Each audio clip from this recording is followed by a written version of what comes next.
Sir આજથી helmet awareness ઓર helmet ના લઈને પૂરો પોલીસ રોડ પર છે આજે. સાથે સાથે જે ભારી વાહનો છે એ ભારી વાહનોના શું દંડ કરવામાં આવે છે?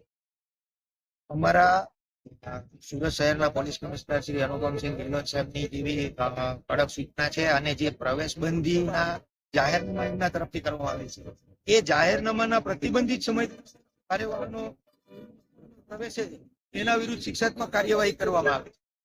5 વાહનો આજે અધિકારી સાહેબની સૂચનાથી ડિટેન કરવામાં આવેલ છે અને આરટીઓમાં એમના વિરુદ્ધ કાર્યવાહી કરવામાં આવશે.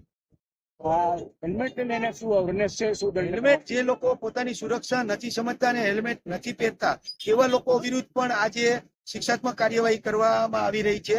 ડ્રોનના માધ્યમથી પણ સર્વેલન્સ કરવામાં આવી રહ્યું છે અને એમના વિરુદ્ધ પણ શિક્ષાત્મક કાર્યવાહી કરવામાં આવશે. જે કેટલા પોલીસ મેદાનમાં છે? દરેક શહેરના દરેક 4 રસ્તા અને મહત્વના જે મોટા પોઈન્ટ છે ત્યાં અલગ અલગ ટ્રાફિક પોલીસની ટીમો હાજર છે.